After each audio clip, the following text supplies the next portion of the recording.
Hello, guys. David Vose here. Boy, oh boy, it's a beautiful day again today. And it's just so perfect. It's just the right day for some good news. And, I've been getting lots of good news and just, enjoying everything out here and the flowers and so forth. And then I'm just digging into some interesting information and trying to figure out more about what's going on with the seven cities of gold, and because the area that I live in, and the things that we've been talking about and all the history that we're covering, and how all these quinky keep coming up. So I'm digging away and I'm trying to figure all this out. And boy howdy, have I figured out some things that are known, but it seems like nobody knows how to put all this together. And of course, the people that are trying to figure this out, there are a few people that are investigating. They're trying to find the gold. That's all they're interested in. But they're not very knowledgeable in history. They don't know where this gold may have come from. They have no idea that it has anything to do with Mary Magdalene and Jesus Christ and the Knights of St. John.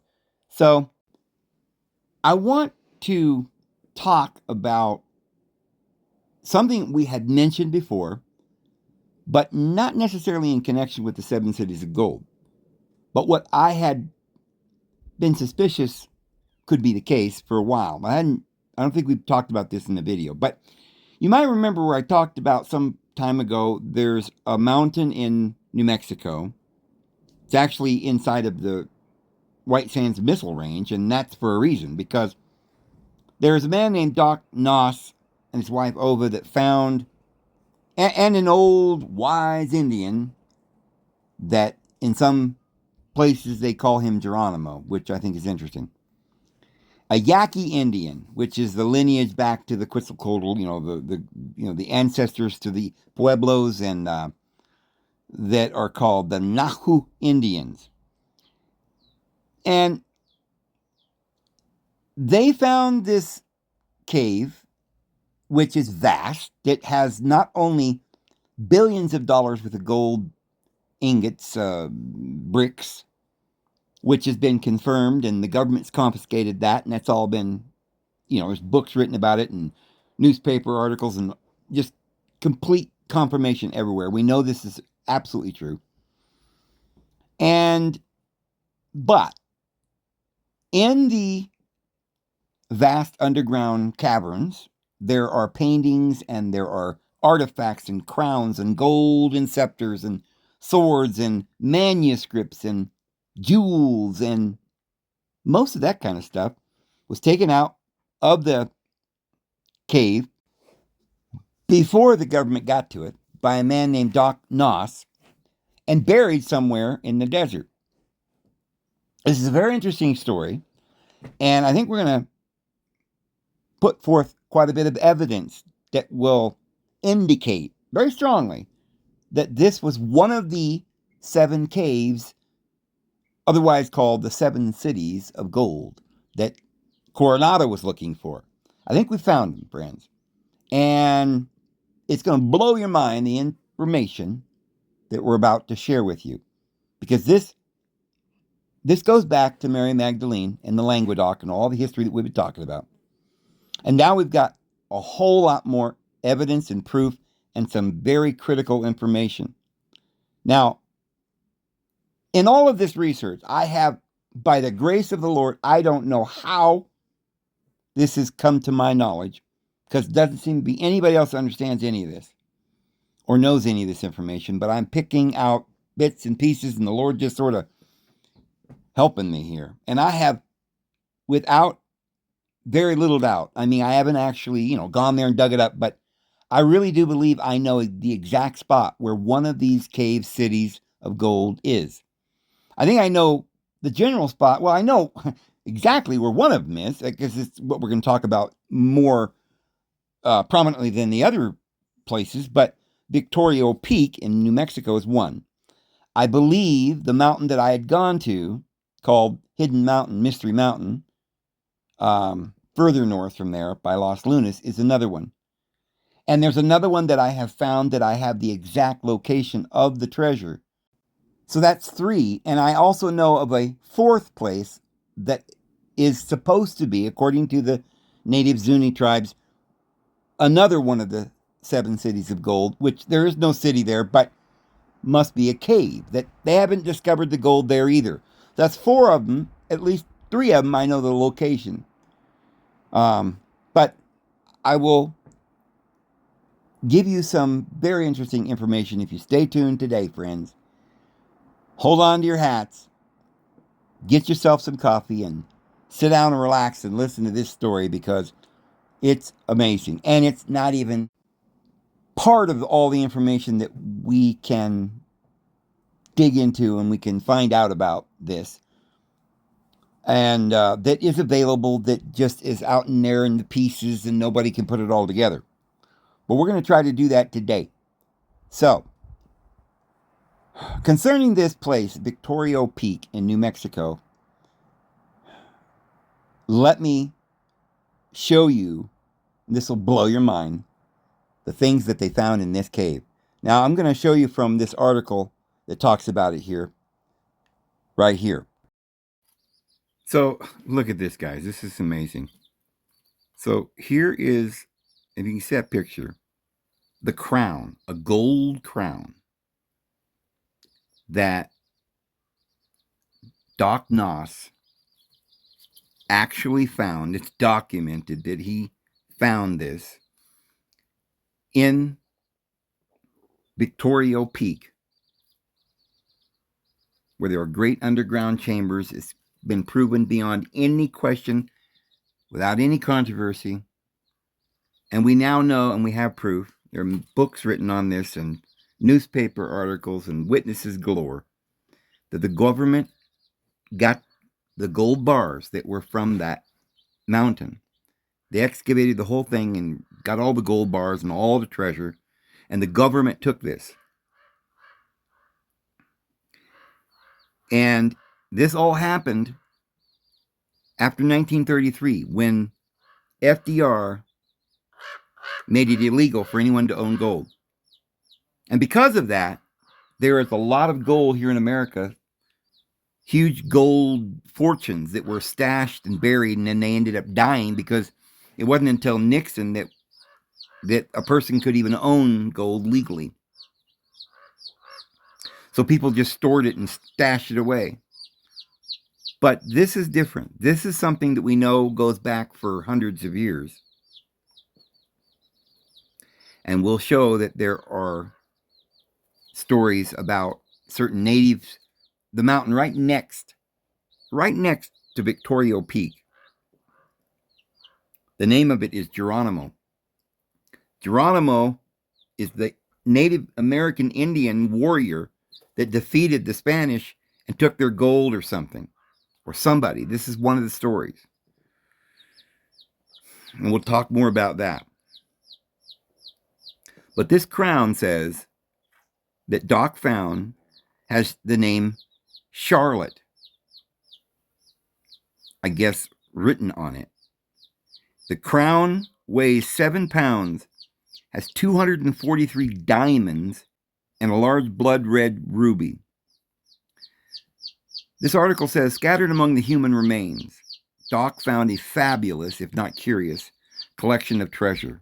Gold coins, jewels, and strange artifacts filled the small chambers. Now, there would be a way that one could feasibly date this stash of gold by looking at the coins. Even if they didn't have dates on the coins, certainly somebody could analyze the coins and tell you probably from what century they were from or whatever. But what's interesting is supposedly nobody ever saw these gold coins, other than a couple of people. And since this Doc Noss, he was paranoid about letting anybody know, or the government, because, after 1933, it was illegal to have it. He was running, trying to sell it illegally and doing all these things and getting involved with shady people that ended up murdering him. If he had just gotten a lawyer, a good lawyer, and maybe, put his efforts into a couple of legitimate people that could have helped him, he might have actually gotten the rights away from the government, because they eventually got all the money. The government surrounded the whole area with the White Sands Missile Range, which is quite a ways away from this Victoria Peak.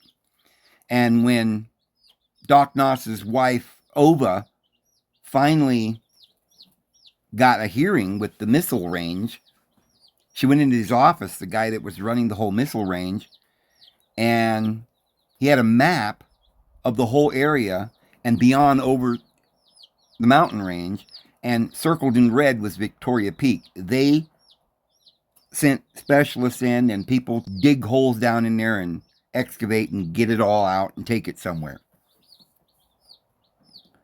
They were very interested in it, and they just literally, I mean,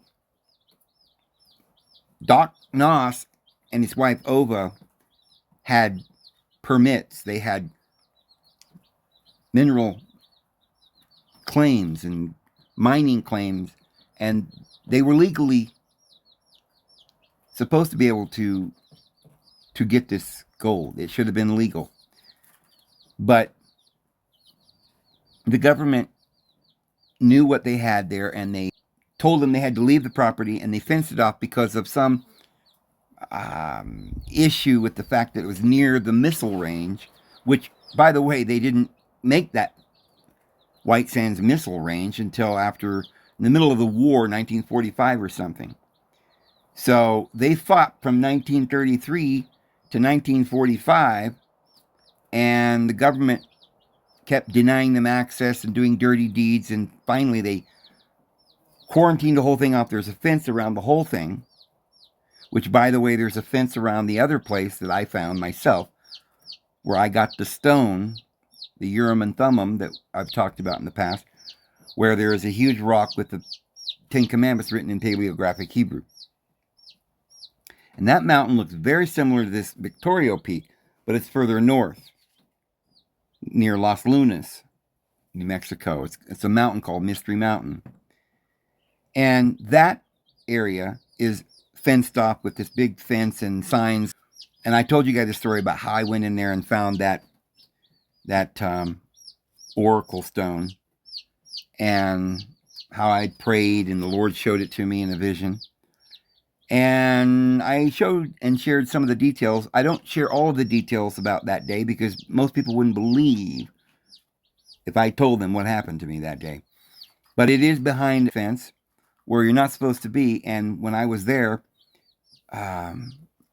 carrying this big stone down the mountain, Black Hawk helicopter, a military helicopter, came flying over and was hovering above me. I could see the people in the cockpit, and they were telling me to stay there, and they were trying to find a place to land. I guess they were going to arrest me or something.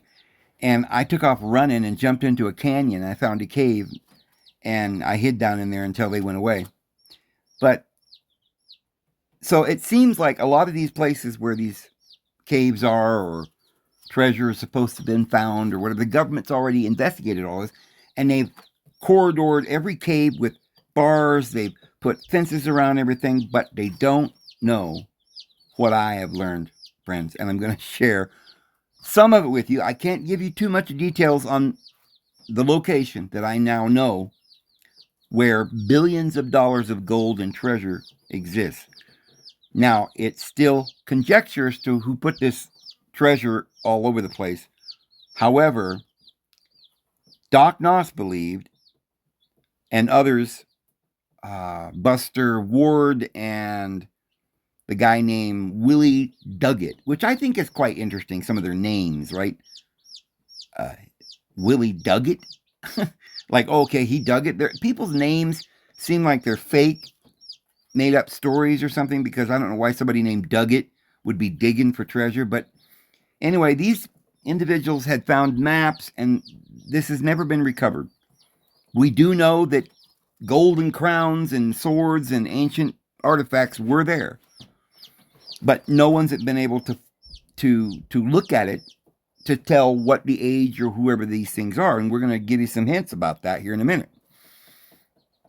But they claimed it was rumored around that they believed that this treasure under Victoria Peak in New Mexico is one of 7 locations that we have known as the 7 cities of gold, but were actually 7 caves, which confirms some things that I was saying before that I had learned from a different road or approach.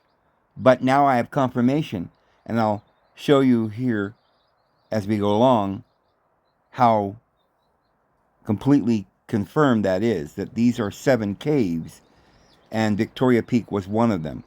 And it's evidently being guarded by the Native American Indians. In fact, the other one that I had gone to is also on a Indian reservation, and they own the whole area, and there's petroglyphs and everything throughout there, and they don't want you going out there. And I know where the rumors came from, because there's a whole part of the story where the reason that Doc Noss found the Victoria Cave in the first place with all this treasure, it's always been, everybody always says he was just out hunting with a couple of other couples, him and his wife, with 2 other couples were out hunting and they found it, just stumbled upon it. But the real truth is that Doc Noss actually became friends with a Native American individual from the Yaqui tribe, which, as I've said, is the tribe that goes back to the ancient Nahuatl Indians, which is what the Book of Mormon is in English translating Nephi, which I think is where we get the Navajo, Nanava, Nafa, Nephi, and the way they're writing it, the way it seems to have been written by the earlier Pueblo Indians is Nahuatl, is Nahu, which they spell it Nahuatl, but they don't pronounce the TL. It's Nahu. So the Nahu people, and by the way, I've also told you guys about the fact that when I was young, I met an old timer in Idaho on the Canadian border. We were fighting a fire that had broke out above Bonners Ferry, Idaho. And this man was a disciple of Don Juan, the last of the Nahuatl Indians, and was of the high priesthood. And he taught this man everything about the mysteries from the Quetzalcoatl ancient Nahuatl people. And I learned many of these mysteries from his apprentice, not the Carlos Castanedas, who wrote the series of books about Don Juan, but a second disciple. He might actually have passed away by now because he was about 20 years older than me, so he may have passed away by now.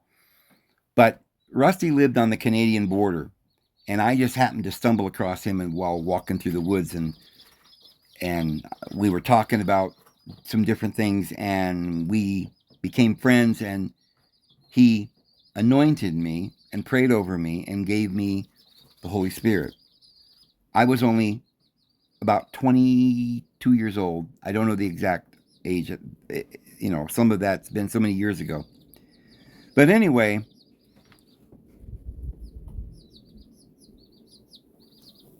the Indian that Doc Noss befriended told him about this Geronimo and the battles and the gold, and he knew where it was.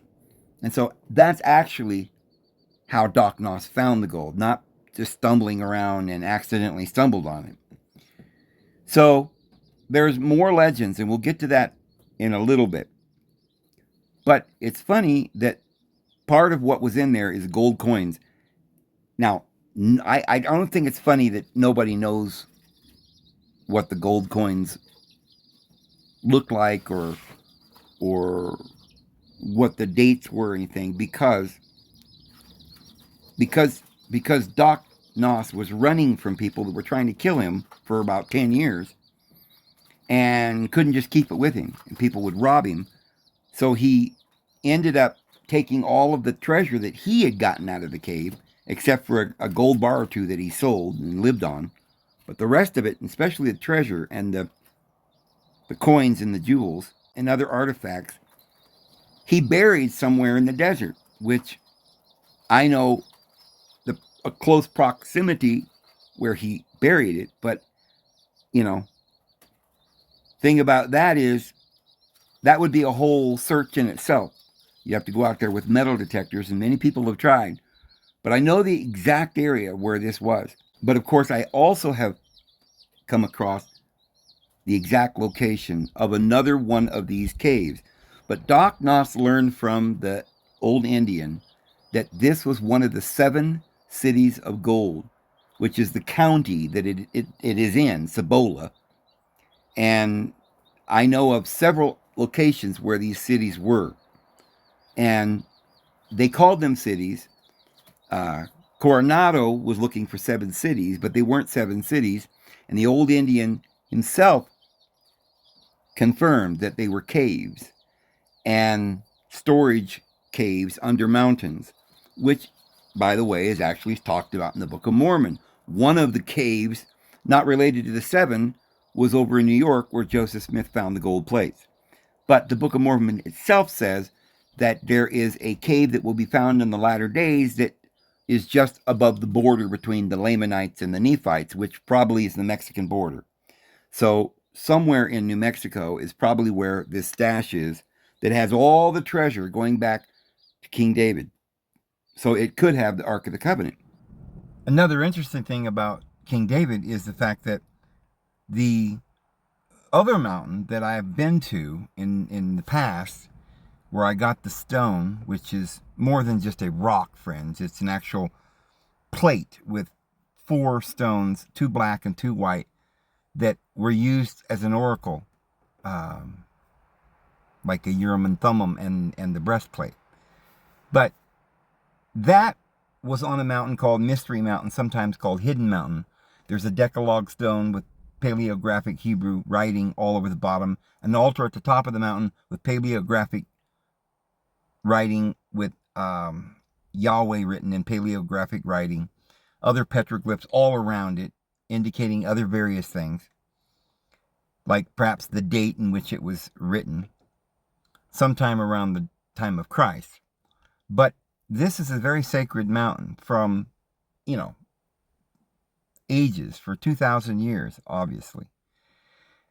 And the mountain that I'm speaking of looks like a kind of a Sinai type mountain in the desert in New Mexico. And right behind it, like, several hundred yards down the mountain and then up another peak. And it's a little bit higher, actually, a little bigger mountain. And the top of that mountain, get this, is called King David's Viewpoint. So, it's got a beautiful view. I guess they decided to name it King David's Viewpoint. But right next to the Decalogue stone that is 2,000 years old, paleographic Hebrew everywhere, an altar at the top of the mountain right next to it, and Yahweh's name written in paleographic Hebrew, where I found the Urim and Thummim oracle stone. Right behind it is King David's Viewpoint. Now, why would somebody name it that? Okay, these names go back to legends and not just somebody's fancy, but there's something to all of this. The entire range is Indian reservation. You're not allowed in there.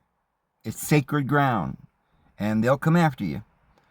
But there's just something more to all of this ground being hidden away and Black Hawk helicopters swooping down. All of this stuff going on there. There's something unusual about this whole mountain range, all the way down on the right side of the corridor down through the valley going to Mexico. On both sides of the corridor, the other side is the Cabaya Mountains and the San Andreas Mountains. But all throughout these mountains, going all the way up into Cibola and the Guia National Forest, are these crazy petroglyphs and caves. But it goes all the way around, some of them into Arizona over the border, some of them up to Taos and all the way around this area that we'll talk about. And by the way, it doesn't have to have all been deposited there from laymen in the Book of Mormon, but also from others that have come over since then, especially as we've talked about Prester John and the Knights Templars, or the Knights of St. John, that came here, and we've gone into that, how all the names of everything around here is named after St. John or Mary or something like this, or Magdalene.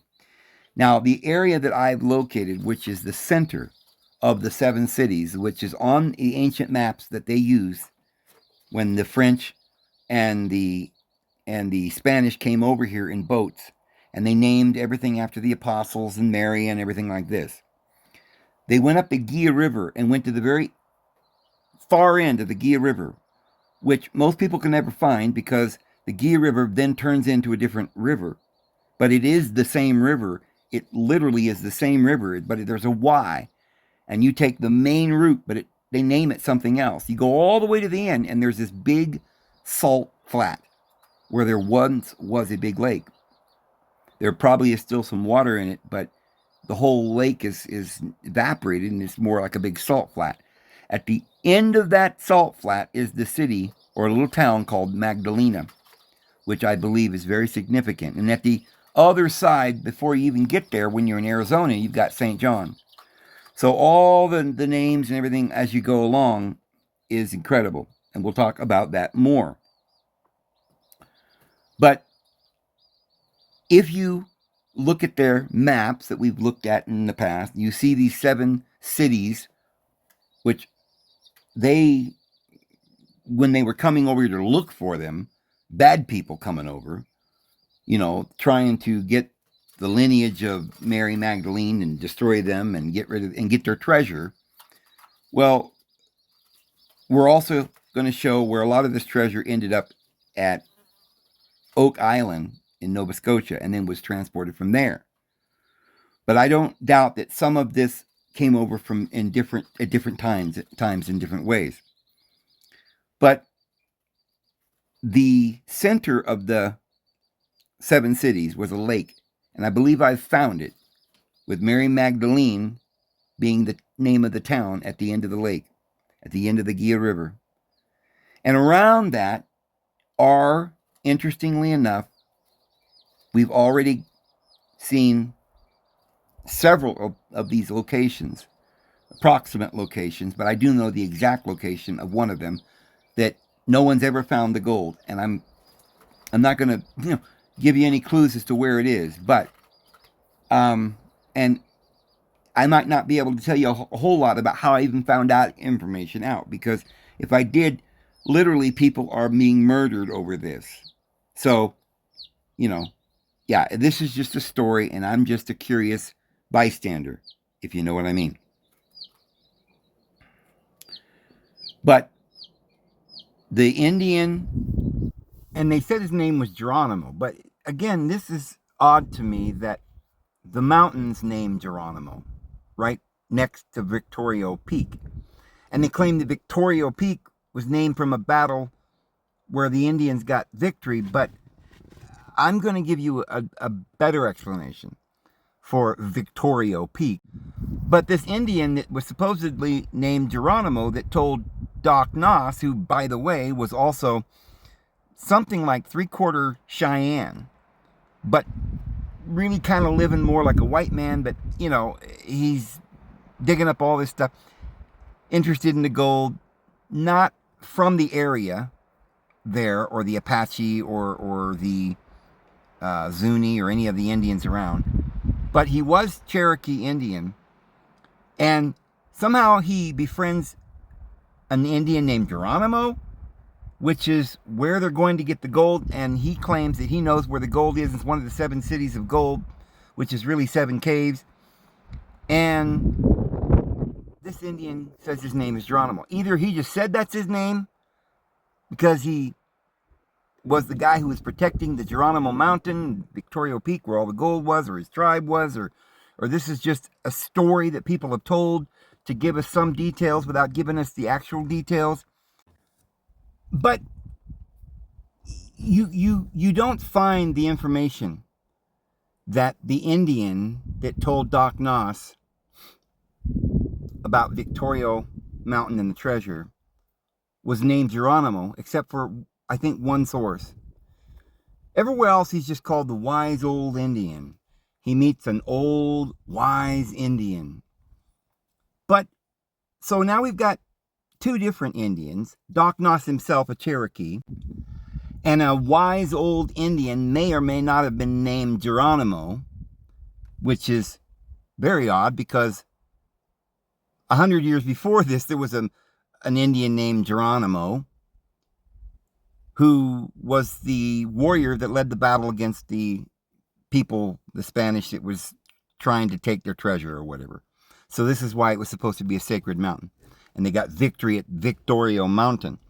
But then there's another guy that finds a different cave and starts bringing up gold bars in a different location, which I don't think is known where it was.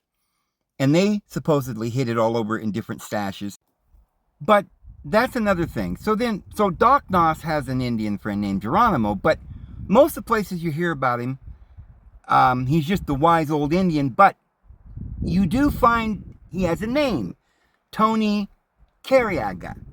Now, I'm not completely certain that there isn't another Noss, because sometimes he's referred to as Milton Noss or Moss, and he's got an Indian friend named Tony Carriaga, and I don't know if it's the same Noss that's Doc Noss, because a lot of people say it is, but I think they're getting stories mixed up, and I don't really know, because I haven't really combed through everything enough to see if there's any proof one way or the other. But there might be 3 different caves and several, 3 different Indian or 4 different Indians, or it may just be that this Milton Noss is the same as Doc Noss, and the Tony Carriaga is the same as the Geronimo. It's really a wise old Indian that knows where everything's at and tells Doc Noss.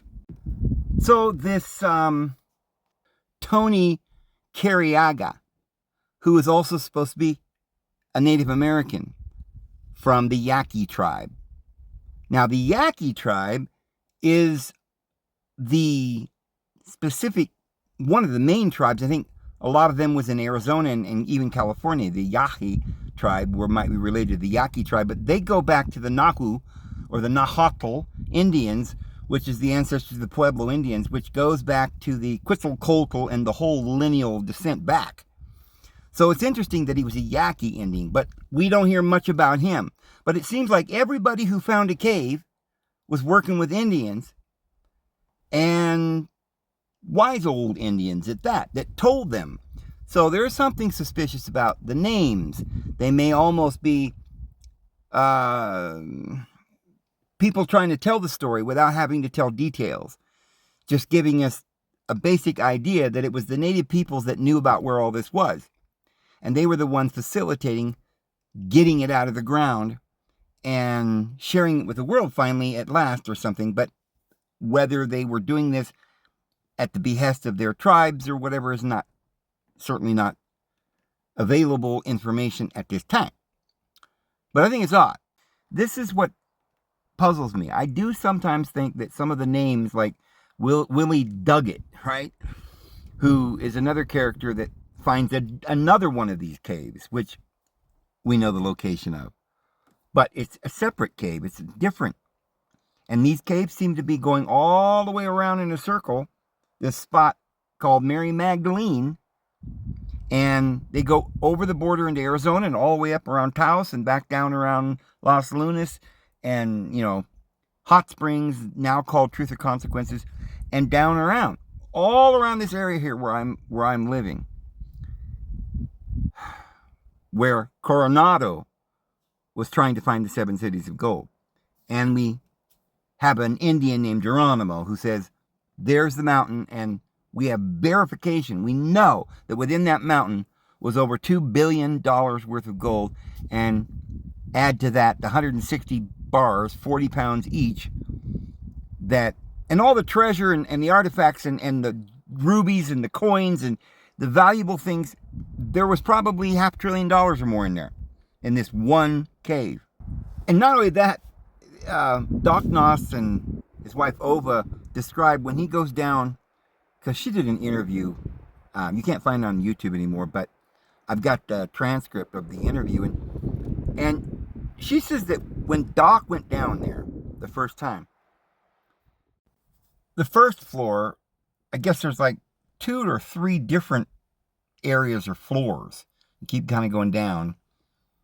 The first floor or room that you come to, there was like these huge paintings on the wall, along with, armor and swords and jewels and, coins and artifacts, scrolls.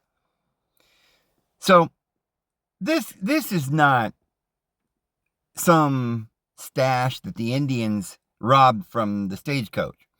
This is not a Franciscan priest named LaRue, who was run out of Mexico and made a little area up with his buddies, priests who were mad at the other priests and said they were mining gold in the area. This is not some mine. This is paintings, which, with all the other artifacts and the crown and the swords and the jewels and the scrolls, we know beyond a doubt was from Europe. It wasn't from the United States. It wasn't from the natives. It was brought from Europe over here. So this is the first clue. And I would love to see those paintings, but even more than the paintings and the gold or the jewels, I would really like to see these manuscripts that he found. But there's no question that this is some stash of gold somewhere along the line some people from Europe brought over. If some priest is out mining gold, picking away with a pickaxe, because this is another one of the stories. People say, oh, well, it was from some guy. They heard about some priest that was in Mexico and got ran out. And a few other priests went with him, and they went over near that area and they were mining. Well, a few men with a pickaxe cannot mine 2,000 bars, 40 pounds each, of gold out of the ground, smelt it, put it into bars, and stack it in a cave. This is ridiculous. This was a vast fortune because there were more caves than what we're just talking about here. And each of them have treasure. So goodness knows what we're going to find one day in the other caves, because they were stored there by divine providence and will be found by divine providence. I guarantee it. And that's, I think, why Doc Noss found it and hid a lot of it and most of the artifacts from the government by divine providence. So one day we're going to find out a lot of interesting things, and what we're going to be interested in is the scrolls, the golden plates, and that kind of thing, and the history, as well as the certain sacred objects, like maybe the Ark of the Covenant or the Holy Grail or whatever might be down there. But it was from Europe, and we're going to show you that it was probably, most likely, from a group of individuals running because of persecution who revered Mary Magdalene, of course. So it's a little odd that the Indian that befriended Doc Noss told him about this and said that this was one of the 7 caves from Mary Magdalene that was come over here. So it is absolutely beyond coinciding. It's absolutely beyond any possibility that somebody from the 1930s, an old Indian, would mention that and say that and actually know where it's at and say that's what it is, for me to think, well, the Indian didn't know what he was talking about. If this Native American of the Yaqui Nuha tribe knew where it was, you might think he knew what it was and where it came from and why it was there. And it seems as though the Indian tribe there, the Apache Indians, and other members or Pueblo Indians from the lineage of the Nuha Indians, it seems that they were somehow caretakers of these 7 caves or 7 cities. And we'll talk about that. But the reason we don't have these coins now, you might think, well, they got away. Maybe his wife got them or something. No. Doc Noss, before he died, he ran and got somebody else to help him. This guy took off, I think, and was never heard of again. But they went out there and they got what he had already gotten out of the hole that the government hasn't ever found, because they only got what was in the mountain after Doc Noss died. But just before Doc Noss died, he had, I think, 160 gold bars and a whole bunch of treasure that he could get in his pockets, and this gold crown, which has Charlotte written right on it. And we'll show you who that probably was. And he buried it in a Wells Fargo box, treasure chest, somewhere in the desert, which I know the approximate location of, but I cannot say here. There was, though, other people that knew, a couple individuals that knew Doc Noss that may have known or knew the general area where he may have buried it. One of which went out there with a metal detector and ended up finding a couple of gold bars or something. I don't know what he found. If he found it, he wouldn't have told anybody. But I believe he never found the Wells Fargo treasure chest that Doc Noss buried that has some manuscripts in it, as well as the coins and jewels and artifacts.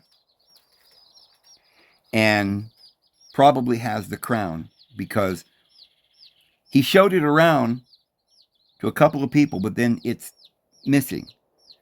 And if somebody had it, by now they would have put it in a museum or gotten caught or something. But I believe it's all in that chest, buried somewhere still. And perhaps the gold is not what is most important, don't you think? But what might be even more important is to know what the site is and the artifacts. And we do not know, beyond the coins and the jewels and the crown and a few other manuscripts and things, we don't know what may have been in his little cache, because he would go down there and crawl through this tunnel, and it was a kind of a tight squeeze, and he could only bring up, easily things he could get in his pocket or his coat pocket, or or a little bag with him or something. So it was really difficult for him to bring out the gold bars, which weighed about 40 pounds each. So he only brought up a few of those. It was very difficult. I think he found another entrance. The backside, he had another entrance, which he never told anybody. And he may have gotten the 160 gold bars, 40-pound gold bars out that way. But during this whole time he's bringing out the gold bars, if there were anything that was, interesting or artifact, he probably brought that out too. And it's buried somewhere nearby that no one's ever found. But it's interesting that entire area is now enclosed with a great big fence, and you're not allowed anywhere near the property. You'll be shot or sent to prison, or, or whatever. If you didn't find anything and you were just walking through there, they might just fine you $5,000 and send you on your way. But if you were snooping around digging or something, you'd probably go to prison. Which is what happened to me, and I barely got away, which is why it's a little bit more difficult for me to imagine going in any of these military areas. But thank the Lord, this other site that I know of, where one of the caves is, I know the exact spot, does not have a fence around it, and it's not in a military area. So evidently the government doesn't know about this yet. But I'm going to continue reading here. It says, it was a strange artifact, filled the small chambers. The account of the riches is a matter both tantalizing and vexing to historians, hopelessly speculating how they possibly arrived there. Including among the treasure were numerous jeweled swords. Well, who had these swords, these jeweled swords? There's people that speculate it was from some Charlotte who was married to Maximilian, the queen and king, of Mexico, that ruled from about 1664 to 1667.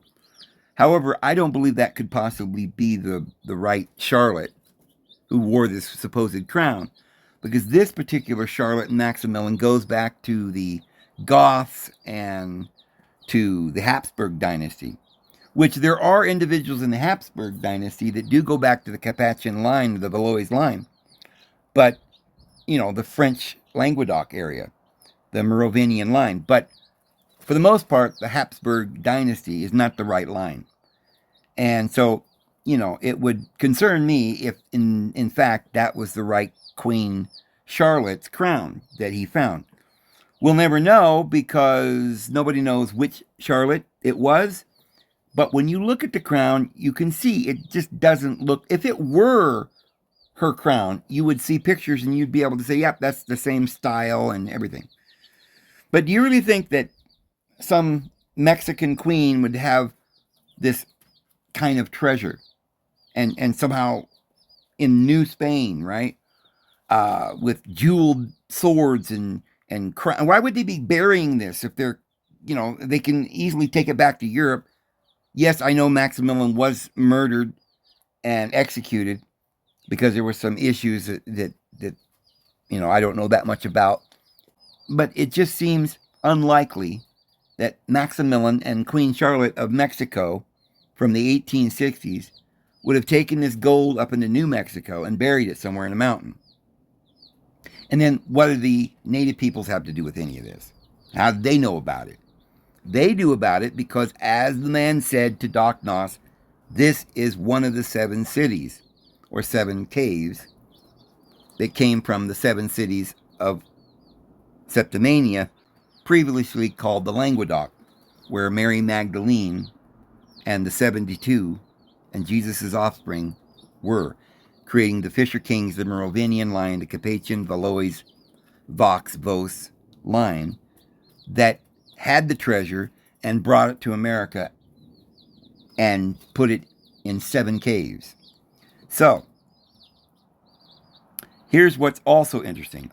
Aside from the numerous jeweled swords, a solid gold statue of the Virgin Mary. Now, again, why would Maximilian and Queen Charlotte from Mexico bring all this stuff to New Mexico, including a golden statue of the Virgin Mary? The ones who revered Mary were the Knights Templars originally from France. They found the crown that we're talking about with 244 gemstones and set with a large pigeon blood ruby, countless gold and silver coins, a jeweled scepter. Seriously? A jeweled scepter. If this is indeed the stash from Mary Magdalene, then that scepter could very possibly have been handed down from Jesus Christ and Mary Magdalene themselves. They found a chest of letters and documents. Notably, one chest was identified as having belonged to Western Union and contained letters dated up to 1880. Well, okay, you say, well, then it must be recent. No, because there were people that found it in recent times.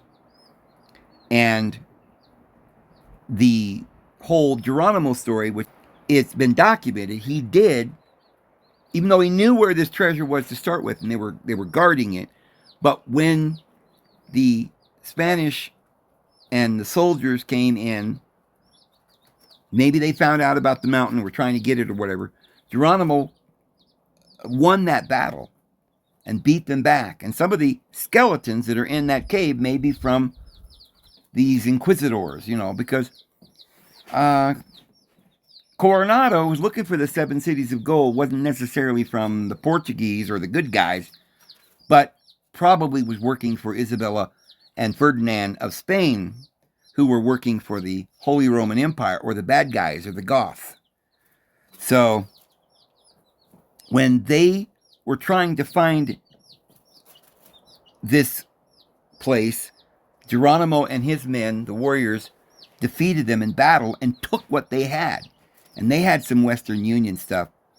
And there were also stories that Geronimo and his men would raid the Wells Fargo stagecoach when it was going through and take their money and the gold and whatever they had.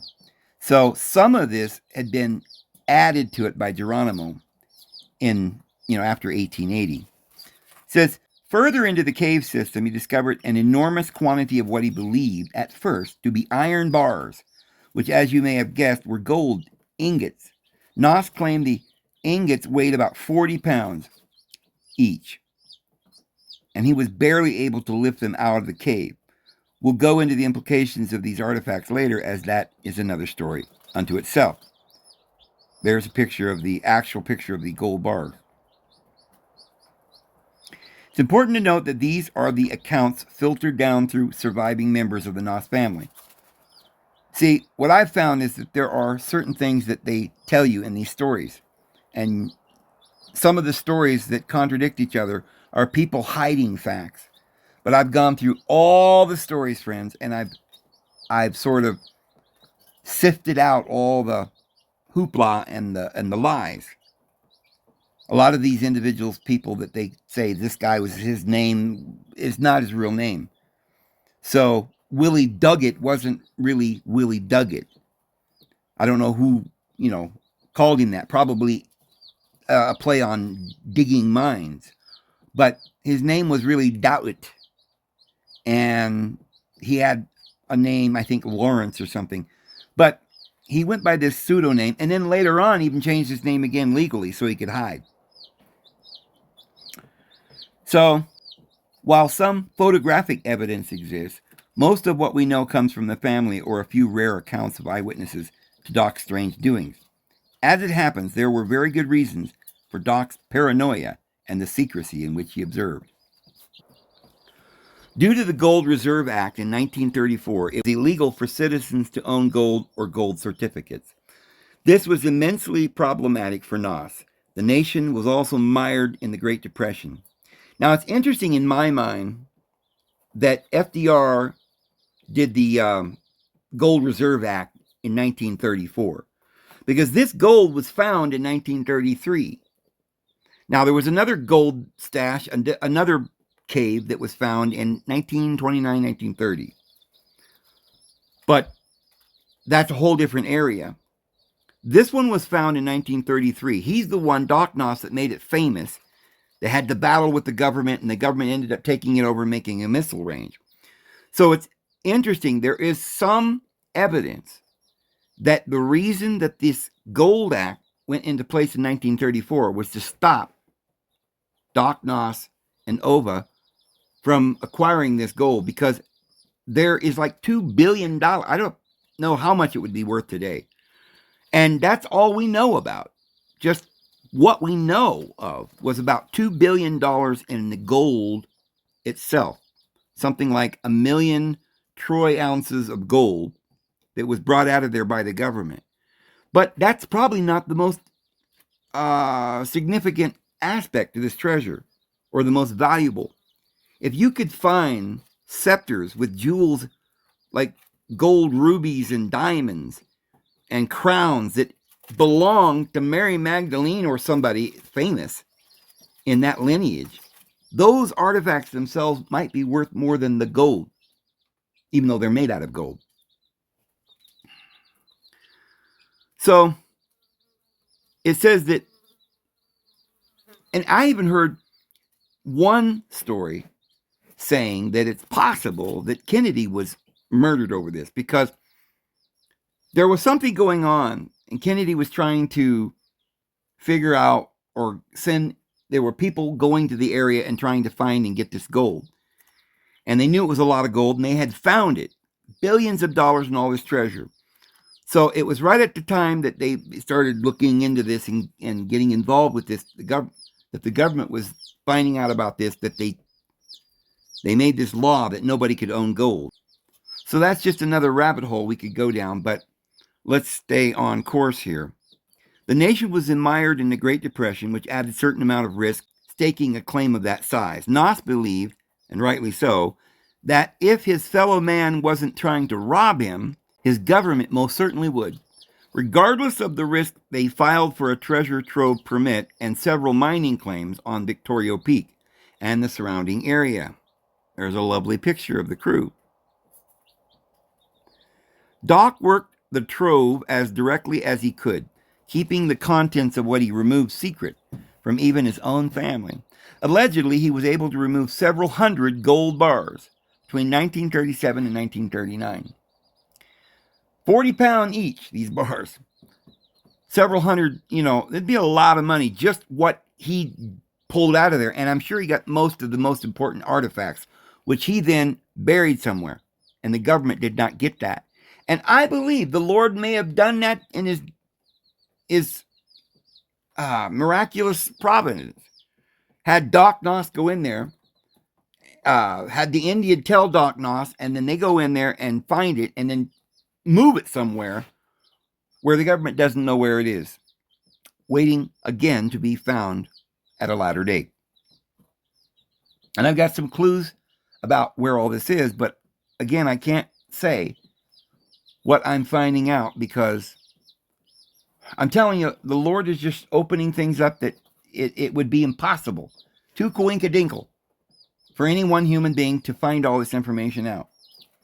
So I know the Lord is helping me understand this, but not so that I can go dig it up, but just so that you and I can talk about it.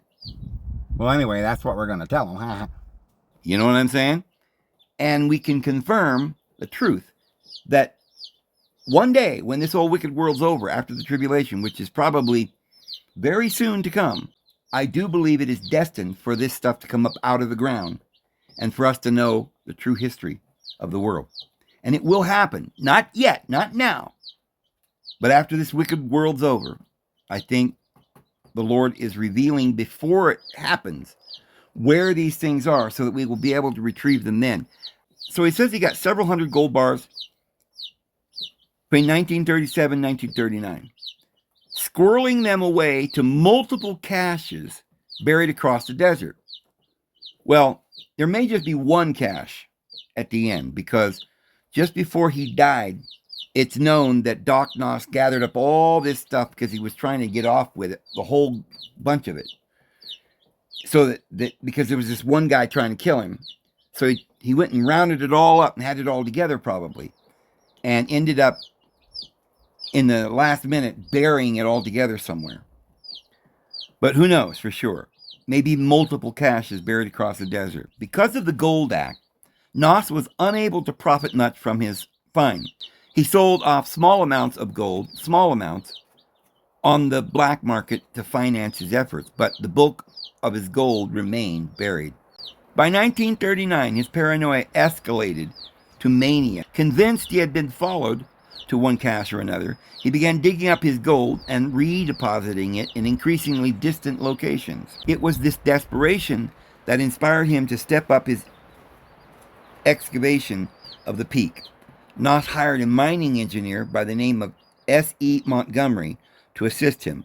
Montgomery suggested using 8 sticks of dynamite to blast open the portal, to which Noss vehemently disagreed, citing the passages were not stable enough. In the end, Montgomery won out, and to Doc's horror, the entrance to the peak was obliterated. I wonder if this guy he hired wasn't a spy from the government to close it off so that Doc couldn't get any more out.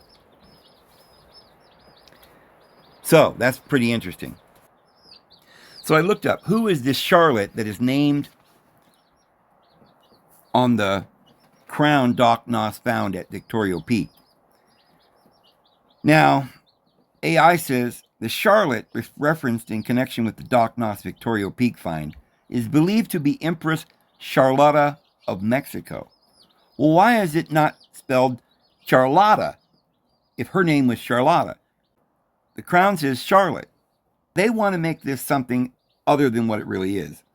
And they're ignoring a lot of facts. I've noticed that AI knows the facts if you press them, but they don't tell you unless you admit that you know it to start with, because they don't want you to have too many clues.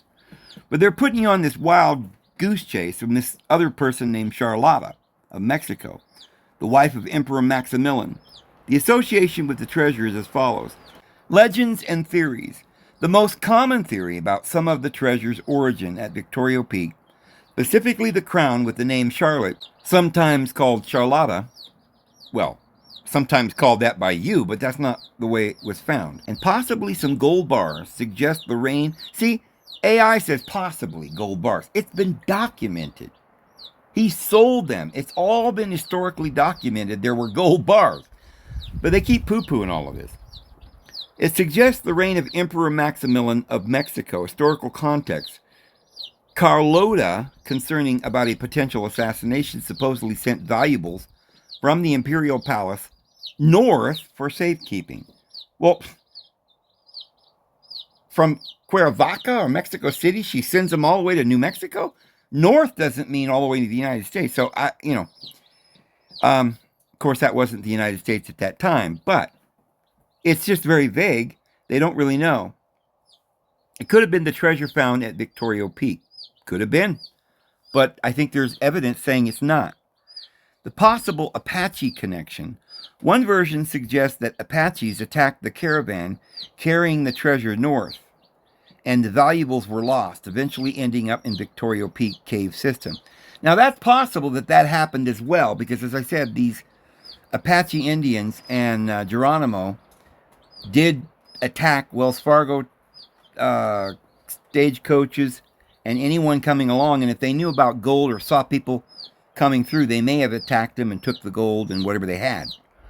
But I doubt whether this is the original, because, like I said, Geronimo said that this came from the 7 cities of gold, not from some treasure by some lady named Carlota, which has nothing to do with Charlotte. So, in short, Charlotte, mentioned in the Victoria Peak treasure legend, is believed to be Empress Carlota of Mexico. The crown and the other possible valuables found there are thought to have belonged to her and Emperor Maximilian. So I found this on Quora. It says, what is the current royalty that are linked by blood to past Merovingian, Carolingian, or Capetian Empire? Any current European royalty that has any descent from French royalty would be linked by blood to the Capetians, which is many of them. For example, Britain's Elizabeth II is a descendant from Isabel of France. That's one of her ancestors. The daughter of one of the last Capetian kings. King Philippe VI of Spain is a Bourbon, the house that has reigned there since the war in the Spanish succession.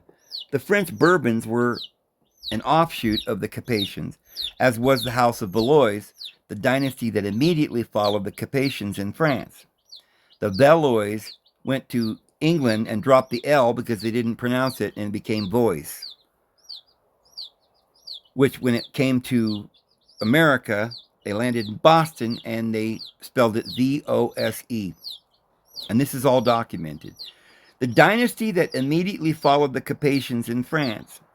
The first Bourbon king of Spain was Philip V, the grandson of Louis XIV, who descended from the half-sister of the Habsburg king Charles II of Spain. See, that's the wrong lineage, the Habsburg dynasty. But they may have had some small amount of bloodlines back to the Capetian line, whose death without issue kicked off the succession crisis in the war.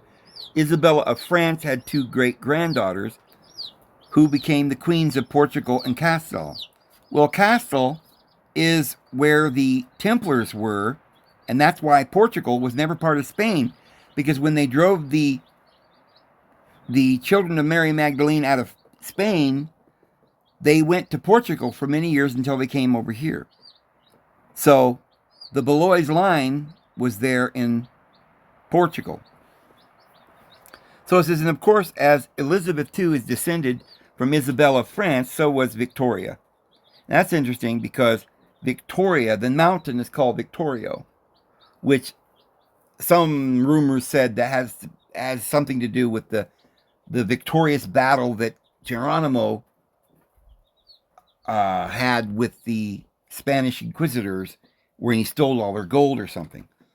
But you see, the reason why that story is just, I think, made up is because that mountain to this day, is a holy site to the Apache Indians.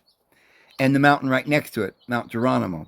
Not only because of the battle, but because of the importance, the holiness of the site, that they were to guard this treasure that had been there for centuries. So Harold V of Norway, Philip VI of Spain, and Karl the 16th Gustav of Sweden. See, this is the northern Goth. And Marguerite II of Dansmark, also eventually go back to the Carpathians. Yes, they have one line that may eventually get back to it, but that's not the bulk of their ancestry. These guys are from Val the Impaler, that is the Goths and the Rothschild line. So I haven't even scratched the surface of all the interconnected family ties and double and triple and quadruple dipping when it comes to ancestry. Just pointing out some of the key entry points. Going over every family tree would be exhausting. And know that there are many lines I could have included but didn't for simplicity. Hopefully this gets the point across. Once you establish a link back to the Carpathians, the Carolinians, get it? Carolinians? Charlotte is a version of the word Charlemagne. So the Charlemagne was the grandson of Charles Martel, the Carolinian founder and namesake. The Belgian royal family is also of the Carolinian descent via massively long list of German sorts with titles like Elector and Margrave that would have glazed over your eyes. Similarly, the British royals and their various sundry relations would be related to the Carolinians, even setting aside the Carpathian link, as William the Conqueror was also descendants of Charlemagne.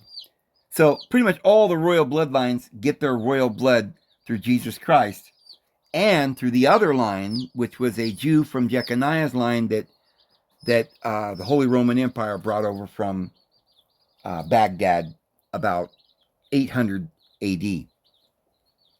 And we've talked about that in other videos. So the Merovingian dynasty is much harder to square because it had already died out by the mid-8th century, and its kings had been mostly figureheads for some time, even before then. As far as I know, there's no hard evidence that the line itself survived. Well, it survived through the Carpathian line and the Valois, whether in royalty, nobility, or elsewhere.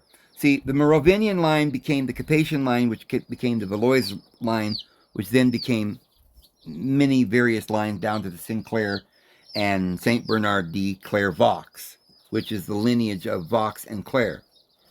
But de Clairvaux built the monastery there in Spain, and then literally hauled it over to Florida and rebuilt it there.